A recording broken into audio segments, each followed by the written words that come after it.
Hi everybody, very warm welcome to the Beginning Readers MK Happy World. This channel is made for you, for the parents and for the teachers. We are going to share some few basic tips which are going to help you to teach your kids at home or in school how to become effective readers, and you as a teacher or a parent can be benefited out of it. So let's begin. Let me share few characteristics of a beginning reader. Let's suppose that the early first grade readers or the kindergarten which we speak about, they know less than half the alphabet, has no concept of word, has little phonemic awareness, recognizing a very few sight words. Sight words, as you all know, that are such words which they recognize through sight, like we teach them and we make them recognize those words, so they that's called the sight reading, or they are looking at it and then learning and enhancing. They do not have much of the phonemic awareness also, like for the alphabet C, the phonemic way or the phonetic way which we call it is k, like k for cat. So they do not have the concept, and if gradually we look at them, they do not understand completely that how the word cat becomes, like we say ka t, cat, then we make them speak this way. Like cat is cat, but it is ka a t. Then they keep on reinforcing it and revising, and then they learn. So this is a difficult stage for the parents and the teachers to teach them, but you need to know basically that what are you aiming focus goals of beginning readers. What you need to focus, you need to have few strategies to set up. You have to understand that you have to use several strategies to predict a word. Then what a reader is doing, the little readers I'm talking about, uses pictures to confirm predictions, like they confirm it and predict it while using these small little pictures which are relevant to that. Like I've taken the example of a cat. If a child can see a cat in a picture or in reality, then they use, and then they try to predict as well, that like they try to choose it, that is it a cat or not. They can discuss actions in a story and understand the underlying message. If you show any pictorial imagery to them, like any image which carries few characters or has got some small little story in it, in my coming up videos, I will be even showing you the imagery, the pictorial, or the Pictionary, in which you can teach kids through small little play cards or the small little stories, and they'll start speaking as well as they would be able to recognize. So what happens actually that they can discuss actions in the story and understand the message. Like if you are showing a story of, let's suppose we can talk about Thirsty Crow.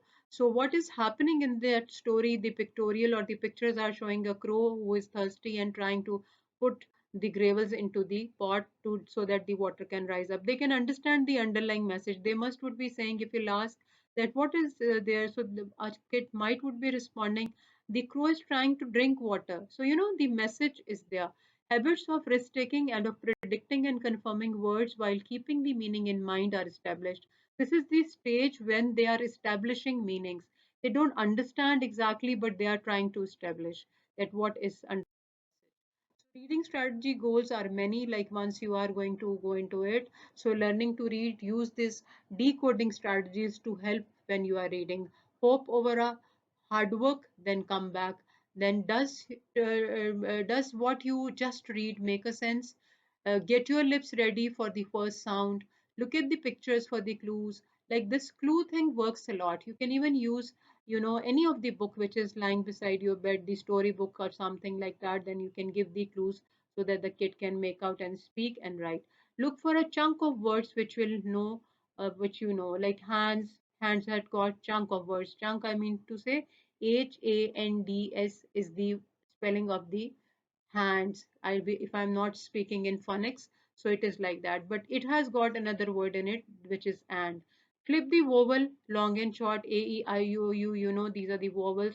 Long and short, you can always flip flop and you can use. Then reread the sentence and try it again. Stretch out a word, listening in each sound. So you can try any of these strategies which I have shared over here, and don't worry, in coming up videos I am going to bring a detailed one. Suppose continued in a way like what I'm going to add more into it. Then directionality, left to right, top to bottom, return and sweep. Matching voice to print one to one, recognize at least 10 sight words, distinguish and use beginning sounds like ESP, like you can repeat and the kid can come up that these are the consonants, and some ending sounds will also help. Like you can see over here, I have given four flashcards. First one is pen, so p, pen, k, n, m, n, man, pen, can, man. Likewise, you can go with the other, that is the sound you can create first. Meow is the sound. So what it is, it's cat. So how will you call it? Is it a pet? It's cat. Then rhyming sound of another word, mat. Likewise, the examples are here, which you can use to teach them and help them understand. And at one time, please don't go more than 10 sight words because a kid has got that much only concentration span, which can then flip flop and you will. Now, here are the tips for parents and for teachers both. They are going to 101% help you out while you are teaching your kid. Read aloud to your child, model finger point reading, practice patience, give a child time to decode words, don't rush with it. Encourage attention to letters and sounds, let them know how proud you are by sharing the joys and excitement of reading. Well, whenever you are doing, keep on adding the motivational way of it. Oh, wow, it's great. You have read it beautifully. I didn't know that. Kind of these things. So, for teachers, it's very easy for them because they are more into the kids. For parents, it's a bit challenging because kid is used to the parents' voice and there are so many other interactions which go on. But it's a challenge. It's either way the good one. For teachers, read aloud, model for your students, expose students to a wide variety of text and text forms. I will give one video on it exactly on one thing which is going to help you out and it's coming very soon. Focus on teaching reading strategies and concepts of print, reading from left to right, letter formations. This is going to help you. Teachers who are listening to me are exactly getting what I'm trying to say. Do review practice activities with grade and level sight words. It's books for beginning readers. I have pasted few picture pictorials over here. You can have a look. You can stop the video over here and you can see these are excellent books which are available. I'm writing down where you can get these from different bookstores and you can get these books. You can buy those. You can even go online for any of these. And I'm going to very soon upload these books in form of animations which will help you. So I'm sure that you at least you would be able to make your kid read a little bit. But I'm going to come up with more videos. Thank you very much for watching and listening. Make a happy start. Take care. Do subscribe my channel. I am waiting for your subscription so that you get to know when I going to upload a new video. Press the bell icon.